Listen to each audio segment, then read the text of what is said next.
Your education চ্যানেলের পক্ষ থেকে সকল শিক্ষার্থীকে শুভেচ্ছা জানাই। তোমরা যারা ষষ্ঠ শ্রেণীতে পড়ছো, তোমাদের ইতিহাসে যে অধ্যায়গুলি প্রথম পরীক্ষা হবে, সেই অধ্যায়গুলির মধ্যে আমরা এক একটা অধ্যায় থেকে কী কী প্রশ্ন হতে পারে সেই সম্পর্কে এই ভিডিওতে আলোচনা করা রইল। তোমরা যারা চ্যানেলটিতে নতুন রয়েছো তারা সাবস্ক্রাইব করে অল নোটিফিকেশন বাটন অর্থাৎ ঘন্টা চিহ্নটা অন করে রাখো, কারণ আমরা পরপর এইভাবে তোমাদের ভিডিওগুলো বা তোমাদের যে ইতিহাস ভূগোলের যে সকল প্রশ্নগুলো হবে পরীক্ষাতে আসতে পারে সেই সকল প্রশ্ন নিয়ে আলোচনা করব। তাই অল নোটিফিকেশন বাটনটি অন করে রাখলে আমি যখনই কোনো ভিডিও আপলোড করব সবার আগে তোমাদের কাছে পৌঁছে যাবে। চলো তাহলে আমরা শুরু করছি ইতিহাসের প্রথম পর্ব। দেখো, এই প্রথম পর্বে আমরা প্রথম অধ্যায় নিয়ে আলোচনা করব যে প্রথম অধ্যায়ে কোন প্রশ্নগুলি গুরুত্বপূর্ণ। দেখো, এই অধ্যায়ের মধ্যে প্রথম প্রশ্ন হলো নদী মাতৃক সভ্যতা কাকে বলে। উত্তরটা দেখে নাও।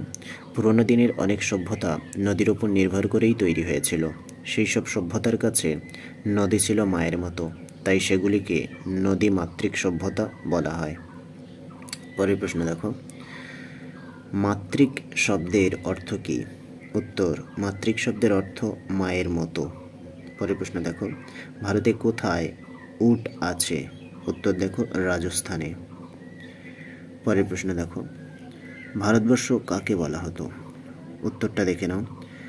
ভরত জনগোষ্ঠীর মানুষেরা যে অঞ্চলে থাকতো তাকে বলা হতো ভারতবর্ষ। পরের প্রশ্ন দেখো, ভারত শব্দের আরেকটি অর্থ কী। উত্তরটা দেখো, ভারতের বংশধর। পরের প্রশ্ন দেখো, ভারতবর্ষের উত্তর ও দক্ষিণ অংশকে ভাগ করেছে কোন পর্বত। উত্তরটা হবে বিন্ধ্য পর্বত। পরবর্তী প্রশ্ন দেখো, আর্যাবর্ত কাকে বলা হতো। উত্তরটা দেখো, ভারতবর্ষের উত্তর অংশে আর্যরা বাস করত বলে ওই অঞ্চলকে আর্যাবর্ত বলা হতো। পরবর্তী প্রশ্নটা দেখো, দাক্ষিণাত্য কাকে বলা হতো। উত্তর, বিন্ধ্য পর্বতের দক্ষিণ দিকে আর্যদের বিশেষ কোনো প্রভাব ছিল না। এই দক্ষিণ ভাগকেই বলা হতো দাক্ষিণাত্য। পরের প্রশ্ন, কোথা থেকে কোন পর্যন্ত দাক্ষিণাত্য অঞ্চল। উত্তর, বিন্ধ্য পর্বত থেকে কন্যাকুমারিকা পর্যন্ত দাক্ষিণাত্য অঞ্চল। পরের প্রশ্ন, দ্রাবিড় জাতির মানুষেরা কোথায় বাস করত। উত্তর, দাক্ষিণাত্যে। পরের প্রশ্ন দেখো, দ্রাবিড় দেশ কাকে বলে। উত্তর, কাবেরী নদীর দক্ষিণ অংশকে। পরের প্রশ্ন দেখো, দ্রাবিড় কোন অঞ্চলের ভাষা। উত্তর হবে দাক্ষিণাত্য অঞ্চল। পরের প্রশ্ন, ভারতে প্রথম যাত্রী নিয়ে ট্রেন চলে কবে। উত্তর, 1853 সালের 16 এপ্রিল। পরের প্রশ্ন দেখো, হাজার হাজার বছর বা লম্বা একটা সময় বোঝাতে কোন শব্দ ব্যবহার করা হয়। উত্তর, যুগ। পরের প্রশ্ন, তুষার যুগ কাকে বলে। উত্তর, হাজার হাজার বছর এই পৃথিবীতে বরফ জমেছিল, সেই সময়কে বলে তুষার যুগ। পরের প্রশ্ন, তামার যুগ কাকে বলে।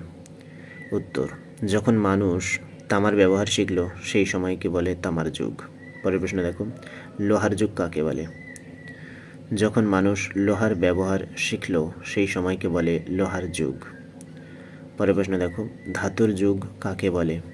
উত্তর, একসময় মানুষ তামা, ব্রোঞ্জ, লোহা এইসব ধাতুর ব্যবহার শিখল, সেই সময়কে বলে ধাতুর যুগ। পরের প্রশ্ন দেখো, আনুমানিক শব্দের অর্থ কী। উত্তর, অনুমান করে নেওয়া হয়েছে এমন।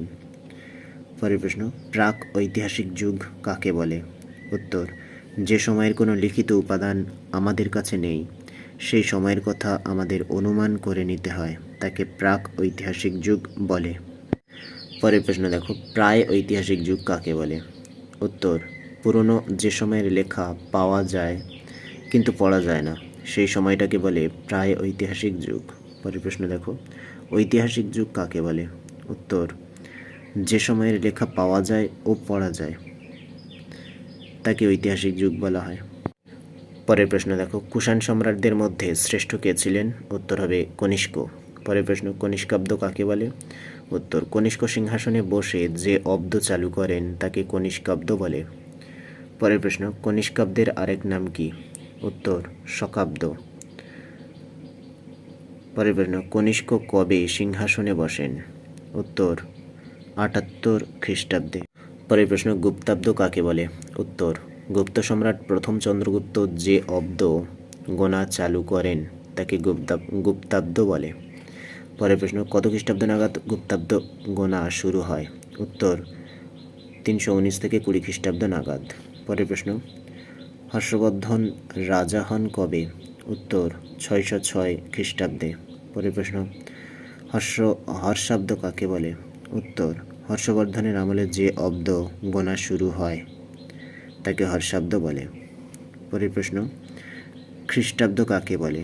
উত্তর, যীশুখ্রিস্টের জন্মকে ধরে যে সাল বা অব্দ গোনা শুরু হয় তাকে খ্রিস্টাব্দ বলে।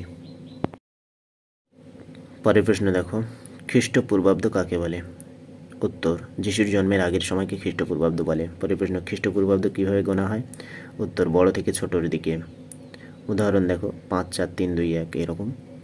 আচ্ছা, খ্রিস্টাব্দ কীভাবে গোনা হয়? উত্তরটা দেখো, ছোট থেকে বড়োর দিকে, ১, ২, ৩, ৪, ৫। পরের প্রশ্ন দেখো, সহস্রাব্দ শব্দের অর্থ কী? উত্তর হবে ১০০০ বছর। পরের প্রশ্ন, শতাব্দ বা শতাব্দী শব্দের অর্থ কী? উত্তর, ১০০ বছর। পরের প্রশ্ন, দশাব্দ শব্দের অর্থ কী? উত্তর, ১০ বছর। পরের প্রশ্ন, আমরা কি কি থেকে ইতিহাস জানতে পারি? উত্তর, পুরোনো দিনের লেখা, আঁকা, ছবি, মুদ্রা, মূর্তি প্রভৃতি থেকে। পরের প্রশ্ন, ইতিহাসের উপাদান কাকে বলে? উত্তর, যা থেকে ইতিহাসের কথা জানা যায় তাকে ইতিহাসের উপাদান বলে। পরের প্রশ্ন, প্রত্নতাত্ত্বিক বা পুরাতাত্ত্বিক কাদের বলে? উত্তর, মাটির নিচে চাপা পড়ে যাওয়া ইতিহাসের উপাদানকে যারা খুঁজে বের করেন তাদের প্রত্নতাত্ত্বিক বলে। পরের প্রশ্ন, প্রত্ন বা পুরা কথার অর্থ কী? উত্তর, পুরনো। পরের প্রশ্ন, তাত্ত্বিক শব্দের অর্থ কী? উত্তর, পণ্ডিত মানুষ। পরের প্রশ্ন, প্রত্নবস্তু বা পুরাবস্তু কাকে বলে? উত্তর, খুঁজে পাওয়া পুরনো জিনিসগুলিকে বলে প্রত্নবস্তু বা পুরাবস্তু। পরের প্রশ্ন, জাদুঘর কাকে বলে? উত্তর, যেখানে মাটির নিচে পাওয়া নানা প্রত্নবস্তু, মাটির ওপরে পাওয়া নানা ঐতিহাসিক উপাদান, হারিয়ে যাওয়া জন্তুর হাড়, রাজারানীদের পোশাক, অস্ত্রশস্ত্র, নানা রকম মূর্তি প্রভৃতি সংরক্ষিত থাকে তাকে জাদুঘর বলে বা মিউজিয়াম বলে। পরের প্রশ্ন, প্রত্নক্ষেত্র কাকে বলে? উত্তর, একটা বড় অঞ্চল জুড়ে অনেক সময় প্রত্নতাত্ত্বিকরা খোঁজার কাজ চালান, এই অঞ্চলটাকে প্রত্নক্ষেত্র বলা হয়। পরের প্রশ্ন, মাটি খুঁড়ে পাওয়া একটি প্রাচীন সভ্যতার নাম লেখো। উত্তর, হরপ্পা। পরের প্রশ্ন, লেখ বা লেখমালা কাকে বলে? উত্তর, প্রাচীনকালে পাথর বা ধাতুর পাতে লিপি খোদাই করে লেখা হতো, একে লেখ বা লেখমালা বলা হতো। পরের প্রশ্ন, শিলালেখ কাকে বলে? উত্তর, পাথরের গায়ে খোদাই করা লেখাগুলিকে শিলালেখ বলা হয়। পরের প্রশ্ন, লেখমালার শ্রেষ্ঠ নমুনা কি? উত্তর হবে মৌর্য সম্রাট অশোকের লেখ। পরের প্রশ্ন, প্রশস্তি কাকে বলে? উত্তর, অনেক শাসকের গুণগান ও লেখ হিসেবে খোদাই করা হতো, সেগুলিকে বলে প্রশস্তি। পরের প্রশ্ন, প্রশস্তি শব্দের অর্থ কী? উত্তর, গুণগান করা। পরের প্রশ্ন, গুপ্ত সম্রাট সমুদ্রগুপ্তের প্রশস্তির নাম কি? উত্তর, এলাহাবাদ প্রশস্তি। পরের প্রশ্ন, মুদ্রা কিভাবে ইতিহাস জানার কাজে লাগে? উত্তর, মুদ্রায় শাসকের নাম, মূর্তি, অব্দ খোদাই করা থাকে, তা থেকে ইতিহাসের কথা জানা যায়। পরের প্রশ্ন, শিল্প বস্তুকে কয় ভাগে ভাগ করা যায়? উত্তর, 3 ভাগে ভাগ করা যায়, যেমন স্থাপত্য, ভাস্কর্য ও চিত্রকলা। পরের প্রশ্ন, ভাস্কর্য কাকে বলে? উত্তর, পাথর, ধাতু ও পোড়ামাটির উপরে খোদাই করে নানা কিছু বানানো হয়, যেমন দেবদেবী, মানুষ, পশুর মূর্তি, এগুলোকে ভাস্কর্য বলে।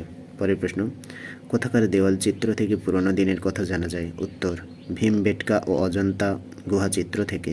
পরের প্রশ্ন, ভীমবেটকা ও অজন্তা গুহাচিত্রের বিষয় কি? উত্তর, শাসক ও সাধারণ মানুষের নানা দিক। পরের প্রশ্ন, স্থাপত্যের উদাহরণ কি? উত্তর, বাড়িঘর, প্রাসাদ, মন্দির প্রভৃতি। পরের প্রশ্ন, হর্ষচরিত কার লেখা? উত্তর হবে বাণভট্টের। পরের প্রশ্ন, খ্রিস্টপূর্ব ১৫০০ থেকে খ্রিস্টপূর্ব ৬০০ অব্দের সময়ের ইতিহাস জানার মূল উপাদান কি? উত্তর, বৈদিক সাহিত্য। পরের প্রশ্ন, প্রাচীন ভারতের ইতিহাস লেখার জন্য কোন 3 ধরনের বিদেশি বিবরণ জরুরি? উত্তর গ্রিক, রোমান, চীনা দূত ও পর্যটকদের বিবরণ।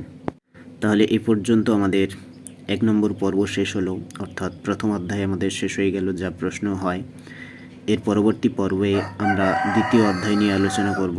সেজন্য তোমরা চ্যানেলটিকে সাবস্ক্রাইব করে অল নোটিফিকেশন বাটনটি অবশ্যই অন করে রাখবে। সকলকে অসংখ্য ধন্যবাদ।